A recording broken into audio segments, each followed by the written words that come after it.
Welcome to our podcast, You're Entitled to Our Opinion, where we delve into the Christian life, the Bible, and pretty much anything that's happening in the world today. But more than just our opinion, we want to share truth that just might change your life. Now, we don't claim to have all the answers, but we know who does. And our goal is to give him a chance to make a difference in your life. I'm Jay Scribner. And I'm Tom Johnson. And you are entitled to our opinion. Okay, what's up, Sherlock? Well, let's get the cameras on. I have been watching some of the old black and white Sherlock Holmes and some of the new ones. And it's interesting, the difference between the old ones and the new ones is the old ones, Sherlock Holmes is just brilliant. I mean, his knowledge of everything is really brilliant. But the later versions now, especially the Brit guy, I'm trying to remember his name, it doesn't matter. He calls himself a functioning sociopath. And I'm going, okay, no, wait a minute. I have to think about that. But it's the brilliance. I'm not sure I've ever met any of those. Oh, not at all. But I just think it's really interesting how when they came up with that, he is so brilliant in his knowledge of everything, but also his ability to be able to look at a situation and assess it all visually, audibly, smell, and it's so brilliant. But with that brilliance always comes this air of superiority. That's Thank easy you for very you to much. say. Easy for me to say. Sometimes I can't see what I'm saying here. But you know what? And when it comes to believers, have you ever met someone who's just that way? They are so knowledgeable. They come across as this superior. I'm above everyone in intellect and in experience. Yes. And it's just like they get that holier than thou attitude. And you know what? That's what we're going to talk about today. Either holy or holier than thou. But you know, how do you relate to people like that think that they've got it? The corner on Jesus, they got him in his hip pocket, and it's just interesting. I guess the great thing is, and you don't run across these too often, I don't anyway. Okay. To where you've got this brilliant theologian, you've got this brilliant guy and he just may be a run-of-the-mill type person in your church, but you know he just loves the Word. Yep. He understands the Word. Yeah. He lives out the Word. And this is what I started to say. Okay. He doesn't come across as holier than thou. And then you got to step back and you think, that's just the way the guy is, you know. He just walks so close to God. Yeah. I think I mentioned to you, we had a guy in our church like that. And I finally said to him, I said, I am so surprised you're here because I'm surprised God hasn't gone ahead and translated you. The guy just walks so close to God. And he didn't come across as holier than thou at all. Yeah. But I know, I've met some of those folks you've been talking about. Oh, well, it's interesting that you talk about the guy that was in your church, because when I was in college studying my master's, there was a gentleman from Wisconsin, and being from Wisconsin, we kind of made this connection. We knew the same people and stuff like that. When he read the Bible, he read it in Greek. Oh, yeah. I've known one or two of those guys. I'm thinking, cut me some slack, Jack. But the thing was, he was just like the guy that you were talking about. You know, he could read it in Greek while people, you know, the pastor was preaching or whoever was preaching, and yet he was the most down-to-earth, gentle-spirited, loving, and it was just so amazing that he could walk around with the nose up in the air, but he didn't. He chose not to. Yeah. And that's the difference, I think, between the holy and the holier than thou. And that's what we're going to talk about today. You know, when I think of, like I say, Sherlock Holmes, I think of the holier than thou, because he just, and especially the later ones, he put down everyone. You know, it's just like, how do you live like you live and not like me? He just didn't get the connection. And so he just lived loftier and had that attitude. And what that did is it separated him socially, emotionally, Right. Yes. and mentally. And yes, he was brilliant, but he wasn't liked. And people But only not practical. endured him. Not functional, yeah. That's a good one. Yeah. Good way to put it. As we're thinking about this topic, and I tell you what, I'm glad we're talking about this, because this perspective of being holy or holiness, that's almost becoming a thing of the past as far as hearing it from the pulpit and in our discipleship classes, etc. But as I was thinking about this, I thought about the story of the guy that he sent an anonymous letter to this huge company that he used to work for. Okay. And with this letter, he sent a boatload of cash. And so the letter explained that he used to work for the company many years ago, and he had the type of job that allowed him to embezzle money. He was able to embezzle a ton of money from this company. And then he explained in this anonymous letter that he got to feeling so bad about this. His conscience started bothering him. And then he said, and I can't sleep at night. So I'm sending you this letter, and I'm sending you this stack of cash. And then he said, if I still can't sleep at night, I'll send the rest of it to you. Oh, that's funny. Yeah, I mean, okay, so let's jump into the topic. And there are two perspectives that we want to deal with as we're talking about this. Number one is there are those that are godly, that are holy, and those that act and operate in that holier than thou mentality. Right. I've got it. But then if you flip it around and look at the other side of the camera, there are those in the world that, do they grasp holiness? Or is anything that smacks of godliness, holiness, in their perspective, just a holier than thou attitude? Yeah, sure. So how do we, and I want to get to that before we get to the end of this, is that how do we as believers live a holy life and yet can help those not take on this, oh, you're just being holier than thou? Sure. Okay? Yep. So we have our work cut out for us here. But, you know, the holier than thou attitude, let's deal with that first. It's a haughty, arrogant, disdainful, puffed up, make myself bigger than I actually are persona.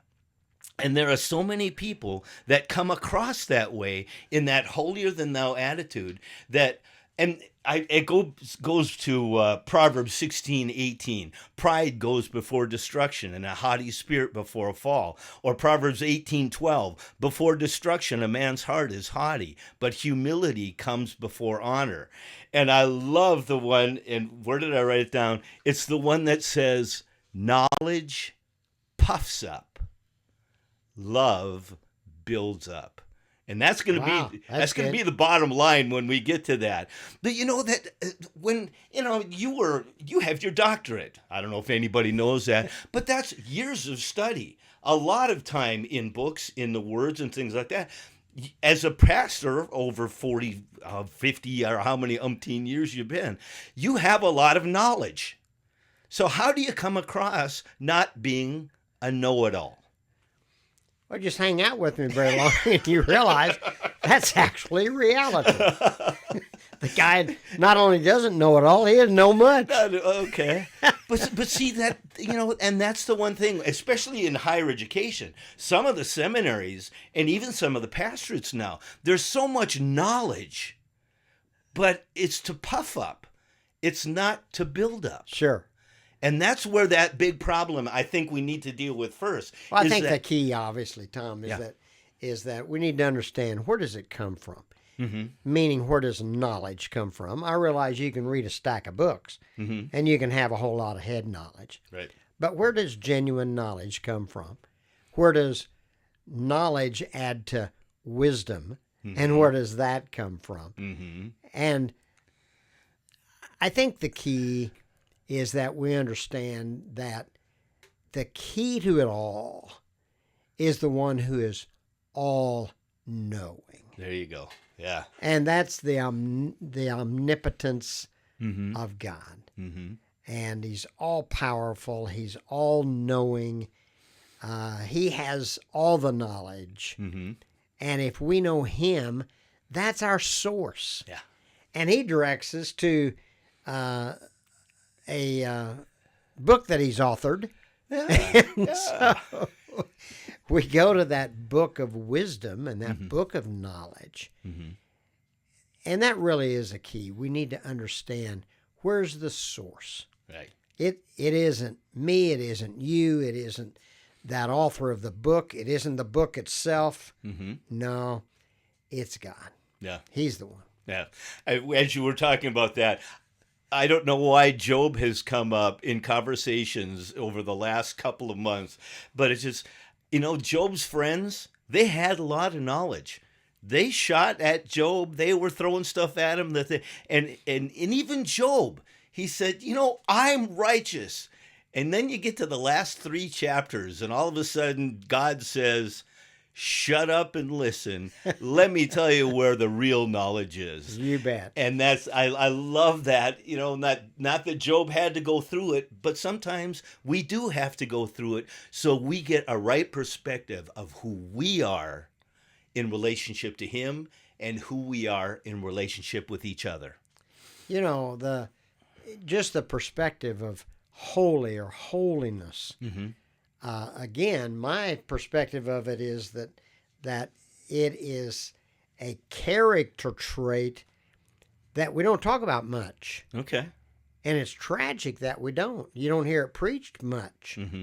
And yet there are so many scriptures that point us to that particular nature that needs to be emanated within our lives. And so we can't ignore it. No. Or at least we shouldn't Well, ignore no, we it. can't. We talked about that. Let's just throw some of the verses out that are pretty direct. Ephesians 1:4, even as he chose us in him before the foundation of the world, that we should be holy and blameless before him. 1 Peter 1:13, therefore, preparing your minds for action and being sober-minded, set your hope fully on the grace that will be brought to you at the revelation of Jesus Christ. And then down in 2 verses later, but as he who called you is holy, you also be holy in all your conduct, since it is written, you shall be holy, for I am holy. And then Revelation, let the evildoers still do evil, and the filthy still be evil, and the righteous still do right, and the holy still be holy. I don't think it's optional. I started to say it. Obviously, it's an admonition that God expects of his children. Now, the great thing about it is, he's not tossing us out there to say, well, you figure it out. Right. No, he's given us the rule book. And the problem is, especially in today's culture, is that we ignore God's guidelines. We debate God's guidelines. We diminish his guidelines. But the fact of the matter is, he's saying, here's a playbook. Yep. Go out and enjoy the game. That's good. And not only that, here's an element that I'm not sure you or I, either one, have really discussed about this. Okay. But we have a spirit within us if we're Christian believers. And who do we refer to as this spirit? He is the Holy. Holy Yep. Spirit. Uh-huh. So, what kind of direction do you think the Holy Spirit is going to lead us in? Mm-hmm. He's going to lead us into holiness. Yes. So not only does God give us the rule book, Mm-hmm. he then, it's almost like he says, here's a referee that'll walk along with you. Make sure that you don't mess the rules up. There you go. Right. Which is great. It is really, and because of that, and we use this word in the religious circles, and some people are grasping it, some people don't. But it's the whole process of sanctification. It is. We are sanctified, being what? Set apart to walk in the character and nature of Jesus Christ. Is that, as soon as you say, I do to Jesus at the altar, all of a sudden you become pure and holy and righteous? That'd and be nice, wouldn't it? Oh, would that be nice? But then we'd probably have to be translated to heaven immediately. There is a process by which God works in us his holiness. Go ahead. Well, I was reminded of 2 Peter chapter 1, and let me just spotlight a few verses here. Verse 3, according as his divine power has given unto us all things that pertain unto life and godliness. Yeah. Through the knowledge of him that has called us to glory and virtue. Mm-hmm. So his divine power, he's going to empower us pertaining to all things that pertain to life and godliness. Well, how do you live this Christian life? God says, I'll give you the power to do that. Mm-hmm. And what's it going to look like? Well, it's going to be godly. Mm-hmm. It's going to be holy. Mm-hmm.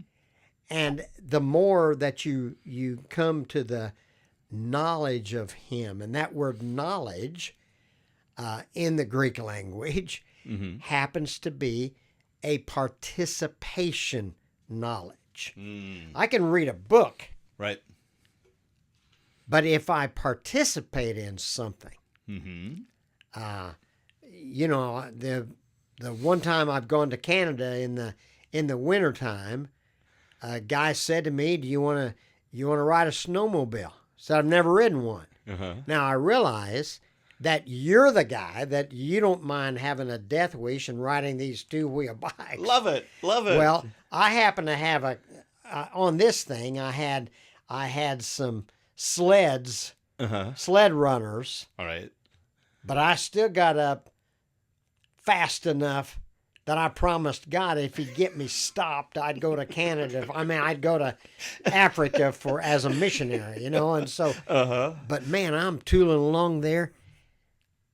That is participation knowledge. Yep. Do I know much about a snowmobile? No, but I have ridden one. And so that's what that word knowledge, it's participation knowledge. Yeah. Now here's another verse. Verse 4, whereby are given unto us promises, that by these you might be partakers of the divine nature.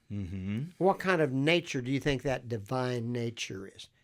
It's a nature of holiness. Right. Now I love this. I left a few words out here. Oh. That we're given we're given promises. Yeah. That's from the guideline book. Right. Well, they're not just promises, they're precious promises. Yeah. Well, not just precious. They're great and precious. Uh-huh. Well, wait a minute. They're not just great and precious, they're exceeding great and precious promises, that by these you might be partakers of the divine nature. And that's going to be a nature of holy living. Yep. And then he goes ahead and says, I won't take the time to elaborate on this, but he says, verse 5, and besides this, giving all diligence, or make every effort to add to your faith. And then he gives 7 more stepping stones. Right. There are 8 stepping stones there that if you live these out, guess what kind of life you're going to have? You're going to have a holy life. Holy life. Yeah. Yep. If you just follow these stepping stones, Yep. follow these guidelines, read the rule book, and believe the promises, and take hold of the power Yep. for divine living. That's good. So what you're saying is holiness is not optional? Correct. I'm going to go over to Hebrews chapter 12 and verse 14, where the writer says it pretty explicitly. Without holiness, no one will see the Lord. Whoa. I think that's pretty emphatic. I think it's pretty hard, fast.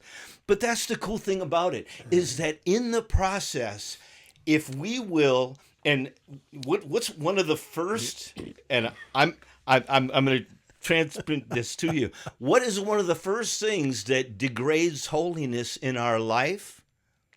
Is pride. Okay. That's what brought Satan down. And so when you look at the holier than thou, what is that? You can boil that down to one 5-letter word. Sure. Yeah, Pride. that's good. And if we walk in that pride, there's no holiness in us. And that's what gets crucified on the cross daily. That's He good. says, take up your cross and follow me. Crucify the flesh. And then what you just said a little bit ago, the Holy Spirit then walks alongside us so that we will be holy as he is holy. And That's so again, I important. love the fact that what kind of spirit is he? He's a Holy Spirit. Mm-hmm. The Holy Spirit. Mm-hmm. And so not only should we not avoid this, we should clamor after it. Right. We want to be more like God. We want to be more Christ-like. Mm-hmm. We want to let holiness be the character trait of our life, Mm-hmm. with the recognition that he's given us the power Right. and his presence within us Mm-hmm. to emanate holiness through us and from us. Yep. That's so good. All right. We're going to jump over the fence and look at it from the other side as we get to the end here. Is that how do we live a holy life in front of the world and not labeled, oh, you're just being holier than thou? And it's interesting because they identify the holy part even amongst all the pride of people walking around with their nose in the air, looking down on sinners, judging sinners, being the ones that are, well, I know God, you don't. I'm going to make it. You're not going to make it. And so, but from the worldly perspective, they're going to say, when they see holiness, one of the things that the enemy is going to well up inside them is, oh, they're just being holier than thou. They're just trying to be better than me because, oh, they don't do this. They don't do that.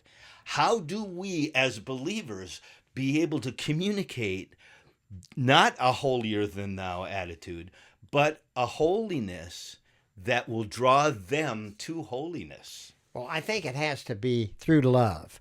There you go. I think that has to be the bottom line as you peel this onion back. Mm-hmm. But before we, and that's a great perspective of what we need to get into. Let me share one more verse. Okay. And that is from 2 Corinthians chapter 5, verse 21. For he has made him, Jesus, who knew no sin, to be sin for us, that we might be made the righteousness of God in him. Mm-hmm. So where does our holiness come from? Where does our righteousness come from? It comes from the presence of Christ Mm-hmm. within our lives. And now arching over to where you brought us, which is Mhm. great. When people look at us, again, I really only have to please one person. Mm. I really do. Right. It'd be nice if someone says, well, you know, I think he's the real deal. Mm-hmm. But God knows whether or not I'm the real deal. Right. And he's the only one that I really have to please. Yeah. And I want to please him. Mm-hmm. So if I get that done and I understand that it's not my righteousness, it's the Mhm. righteousness of Christ. Mm-hmm. So if I accomplish that, then I can go to people in love. Now, I think here's the dilemma with it, Tom, Okay. and it's this right here. If I'm a lost person, Mm-hmm. or if I'm a person that I might be a Christian, but I'm living like a lost person, Mm-hmm. and I see that you're the real deal, I'm probably going to have the tendency of throw rocks at you, probably going to have the tendency of saying, he's just a holier than thou type person. Mm-hmm. Why would I want to put up that kind of defense? Here's the main reason.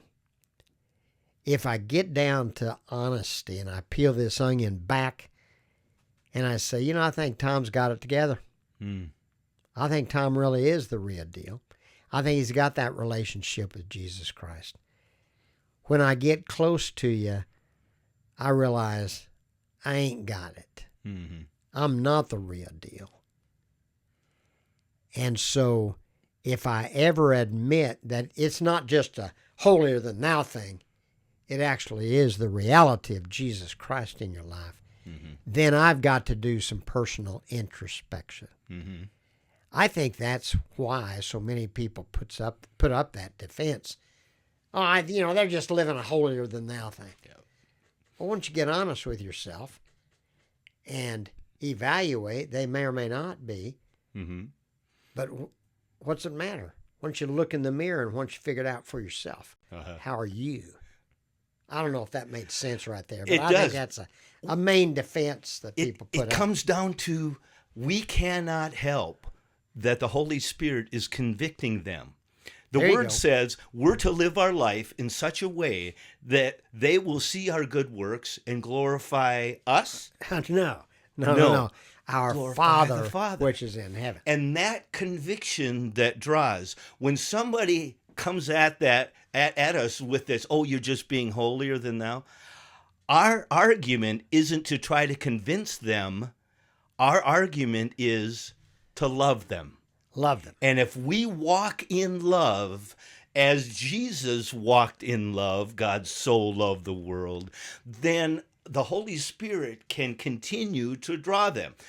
And again, and I think you alluded to it, you know what? If they didn't care about God at all, if they didn't care about godly things at all, they wouldn't even pay a minute of mind. They wouldn't pay Sure. attention to you at all. There wouldn't be any finger pointing. But the cool thing is we live our life in such a way that the love of Christ draws them, and then the wrestling match happens. And it's between them and God. Exactly. And if we see that happening, that they are in a wrestling match with God, what do we want to do? We want to love them. We want to encourage them. We don't want to offend them. We don't want to push them away. We actually want to draw them closer. We didn't come to throw rocks. We came to help them get a firm foundation on the rock, Exactly who is right. Jesus Christ. That's exactly right. That's it. Well, thank you, Jay. I mean, I've been wanting to deal with this one for a while because I do believe in this day and age, God is calling us to being very, not strict holy, just holy. Just live a godly life in such a way, because the world in the last days, Revelation says, the evildoer, let him be evil still, but let the holy walk in holiness. It's a matter of pointing people to Jesus Christ. That's it. That's it. That's good. exactly right. Hey, thanks, Tom. Appreciate Thank your you. insights all the time, my friend. It's so much fun to be able to share back and forth, and thank you for joining us, because you're entitled to our opinion.